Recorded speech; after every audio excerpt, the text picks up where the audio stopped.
Hi and welcome back to the Workbench Apprentice channel. In today's quick project we're going to make some coasters using the Lichtenberg or Fractal burning technique.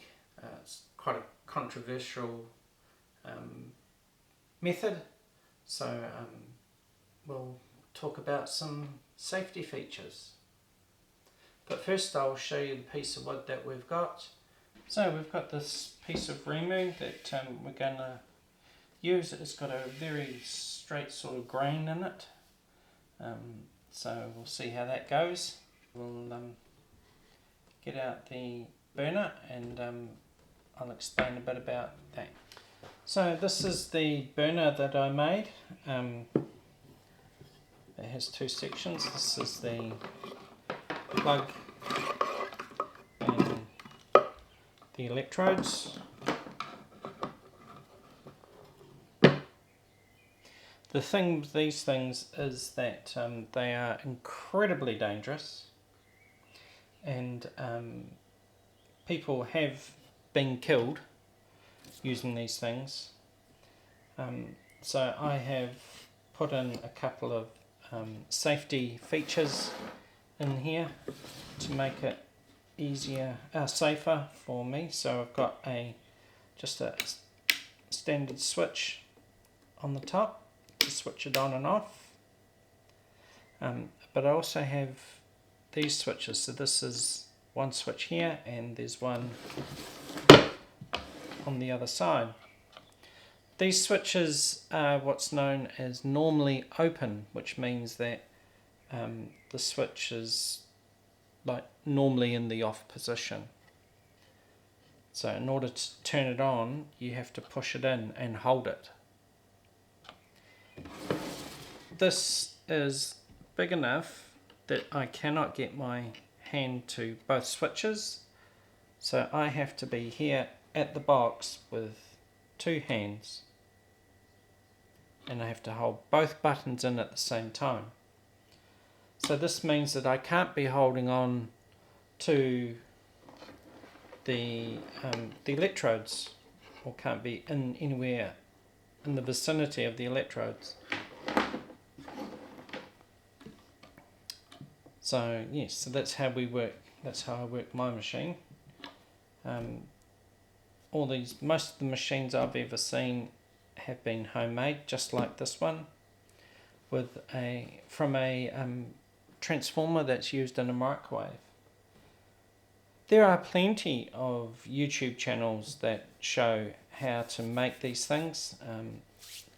That's not the purpose of this particular video, so if you are keen to make one yourself and you are 100% sure or more about what you are doing, then watch those videos. Just do a search on YouTube and watch those videos. Yeah, I highly recommend that you don't actually do this. It is not safe. So yeah, having said that, I'm going to get set up shortly and show you how I use this machine. So here I have some water from the tap and some baking soda, and I'm just going to sprinkle a bit of baking soda into the water.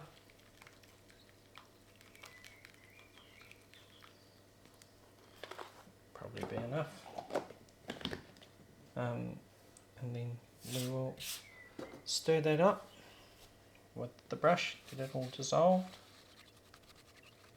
When you do this, do it outside because it is a very smoky thing to do, as you will see very soon. Okay, so we take our baking soda and water mix, give it another good mix up, and put plenty on here. It's quite a hot day today, so I'm going to put plenty on. Right, now we set up our 2 electrodes. Let's have one down there and one out there somewhere.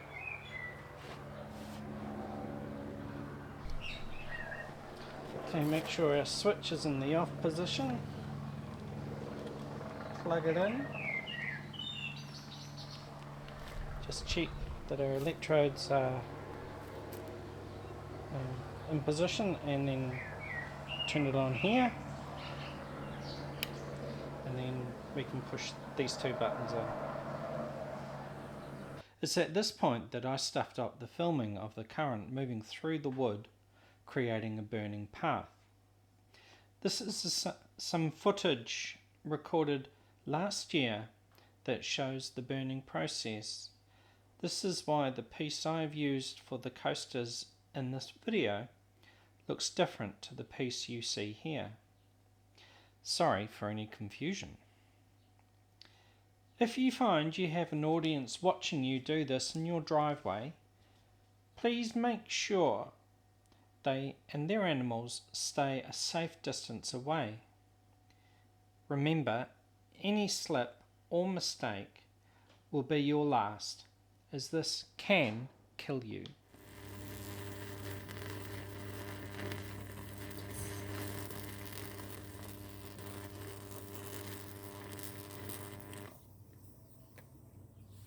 So I just want to put some more water on there.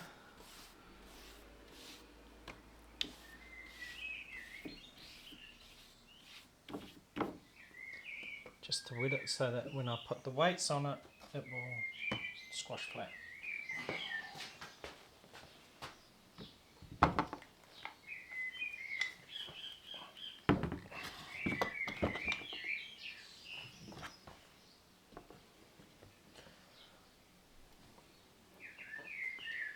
Right, and just leave that to dry. So here we are, it is the next day. The board's been under the weight of these 2 vices, so it should be fairly flat. It's staying flat. So I'll take these vices off.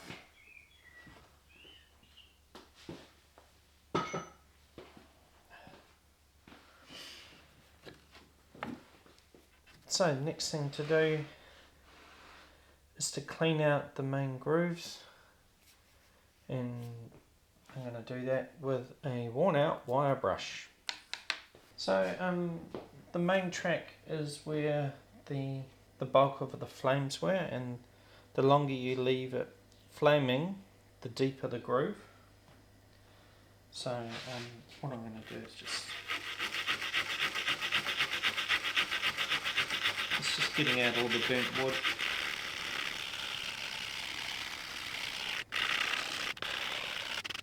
And we'll just clean that up with the vacuum cleaner.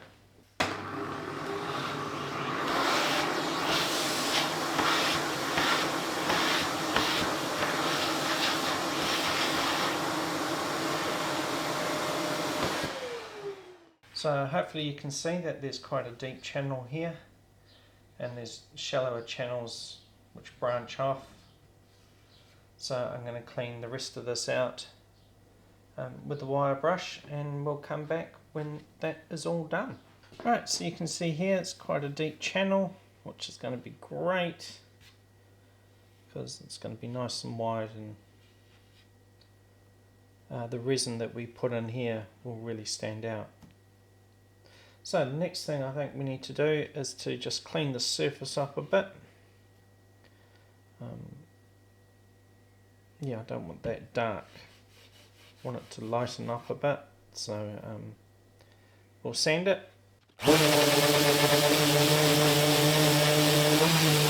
Right, so I've done the sanding, just rough sand, 60 grit. So I've done both sides, and I don't know if you can see it on camera, but this side's got lots of cracks in it. And the thing with the resin is that if it can find a way to leak out, it will. So I'm going to cover the whole length of it in this tape.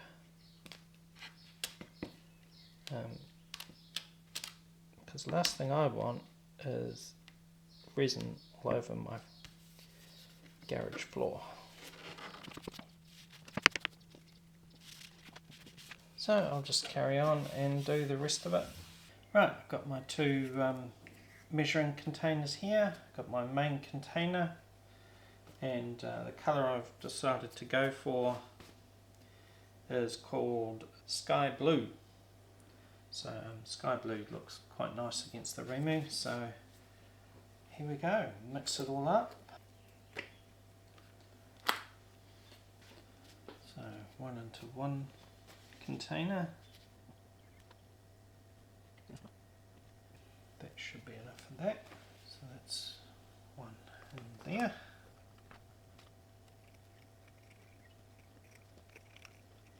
Now for part B. So I need one for one of these too.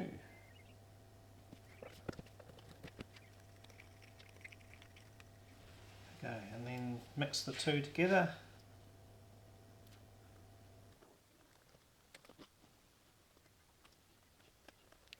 With this stuff you want to make sure that it is thoroughly mixed before you add the colour, that way you can tell, and I think that is getting towards being thoroughly mixed. You can tell because it changes consistency. It starts off feeling quite thick because part A is quite thick and part B sort of thins it out, and when you can feel that it is quite consistent in resistance to the mixing stick, it's well mixed. Usually takes about 2 minutes or so to get to that stage, but I think that's pretty good. Right, with our colour, it's quite a fluorescent blue.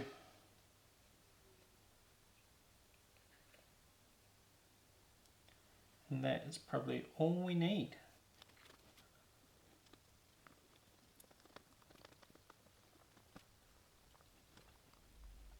Right, now we're ready to pour. So we can just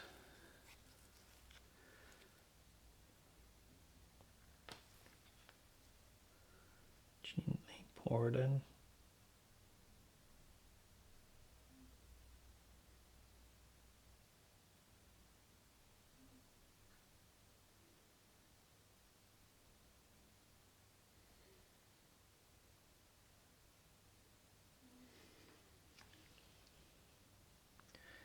You also want to just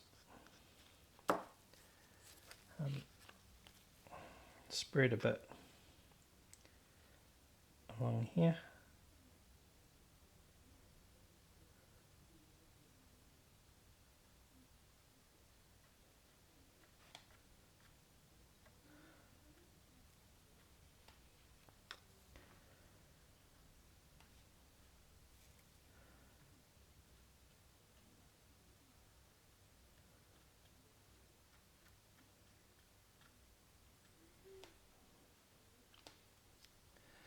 That looks pretty good to me.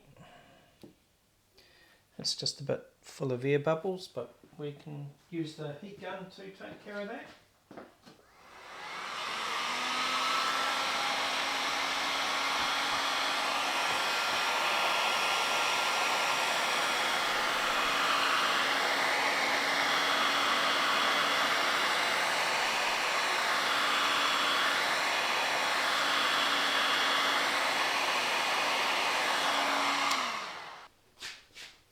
Let's just carry on.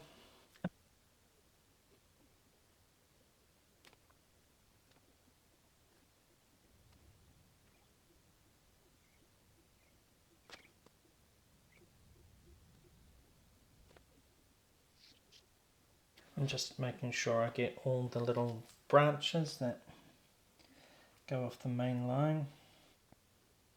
Even though some of them will disappear when this thing gets sanded.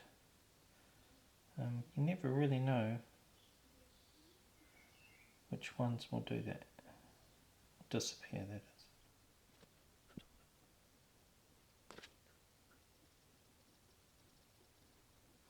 is. Don't forget this one here. Right, and I will have a go with the heat gun and pop these bubbles.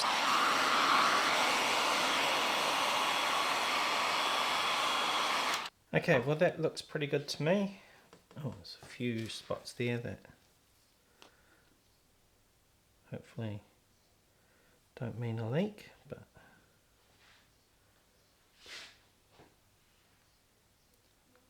other than that, I think we're all good. I will leave that for a little bit. Come back to it later, just check, just give it another go with the heat gun to release any more bubbles that popped up. And make sure we've got no leaks. But at this stage, that looks pretty good to me. I'll just put a bit along there. We'll come back tomorrow when this has gone off and see what we're up for. So our resin has gone hard overnight. So what I want to do now is just take the tape off it and then we'll start scraping it down. The tape worked really well, we didn't have any leakage out.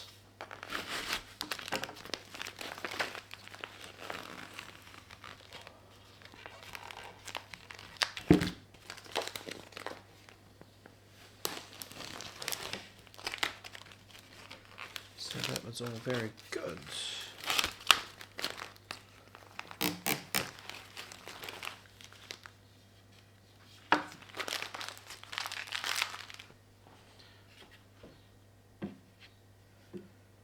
Right.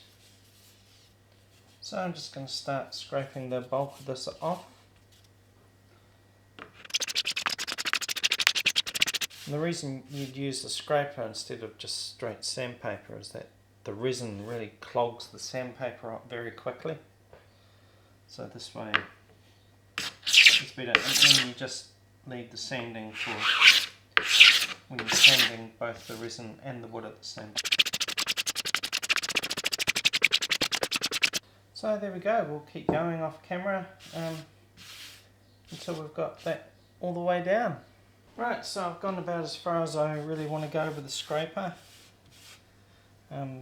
With the scraping you just have to be really careful that you don't gouge the wood as you're scraping away. But you know, scraping's got a lot of the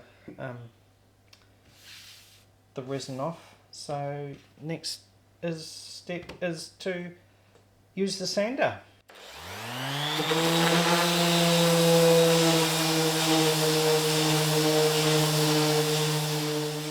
So there we go, that is sanded to 120 grit.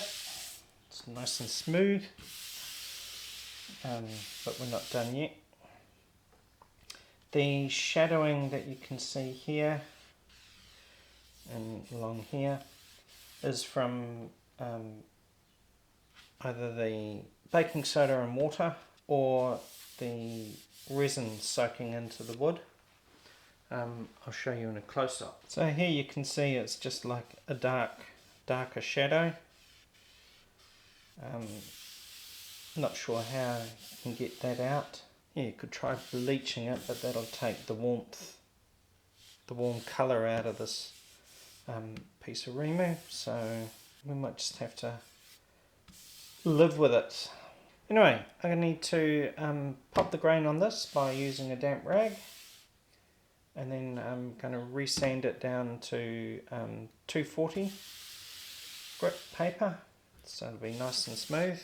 Then pop the grain again, and then we'll sand it to 400 grit, and then we'll be ready to tidy up the edges, and we'll go on from there. Right, so let's pop the grain on this piece of wood. It also gives you some idea of what it's going to look like when it's finished. Right, so we just need to let that dry. Yeah, you can feel the grain sort of raising as it swells with the water. So there we go, that is sanded down to 400. It is silky smooth.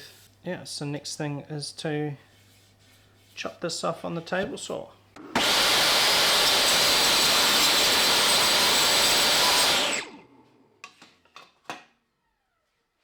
Right, now that we've chopped the rough edge off, we've still got a rough edge, so I'm just going to hand sand that smooth.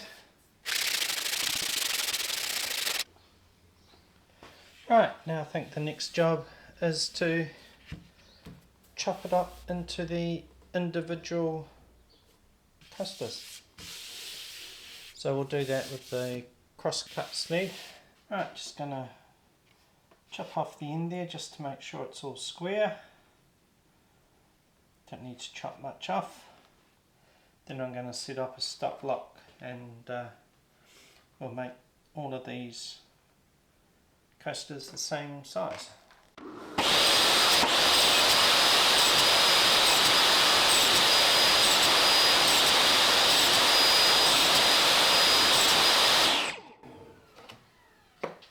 Okay, so from that we got 9 coasters. So one of them's only got a little bit of resin on, so that could be one for myself, but yeah, we have 2 sets of 4 coasters like that. So next step is to round these edges over.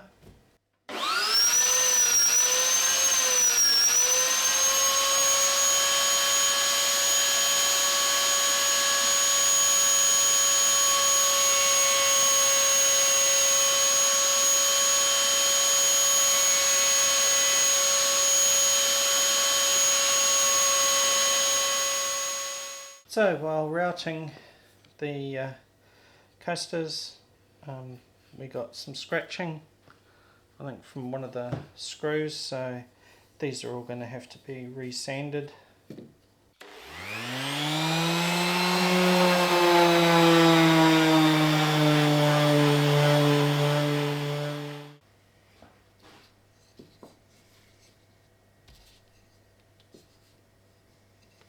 Right, so I've got all these laid out now, face down, so that I can spray on some adhesive and put these cork backing on them. Mask on for this because it's going to be a bit smelly.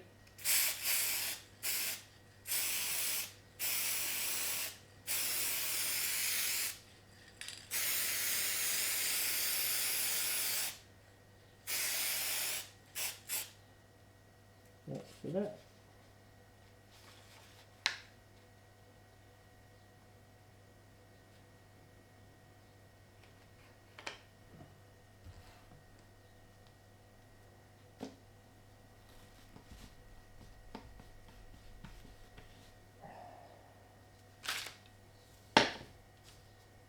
Right, so I've got some 240 grit paper here that I'm going to use to just go over the edges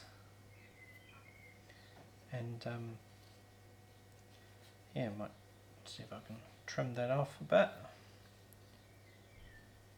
with the sandpaper.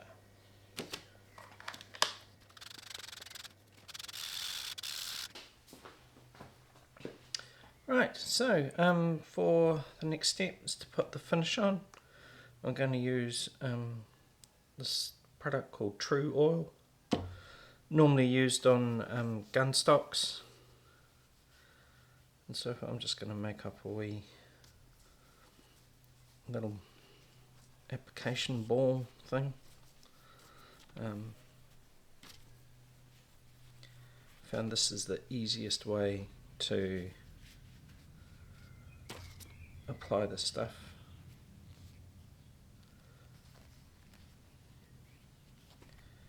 And just make it up.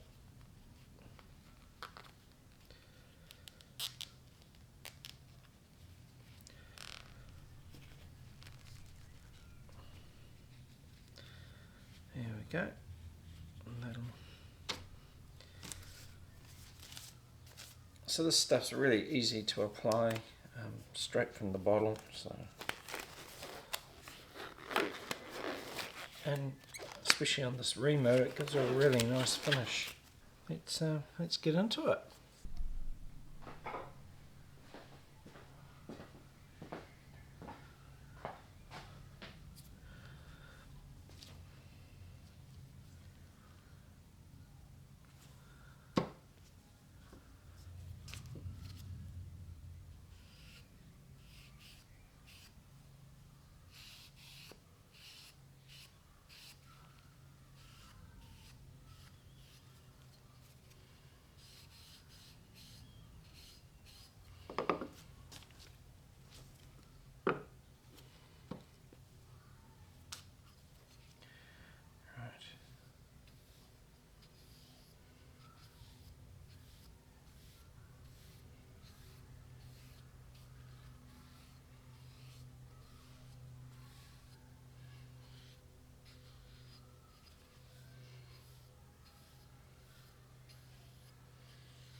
And there we go. That's 9 coasters all having their first coat of true oil on them. Later on I'll come back and I'll put another couple of coats on. I think it needs to be 2 hours. Yeah, 2 hours between coats. So, yeah, that's what I'll be doing. So there we go, that's another quick project done. It's taken me 2 days, and the main reason for that was letting the resin harden up. So thanks for watching. I do hope that you will like and subscribe, and we'll see you next time on the Workbench Apprentice.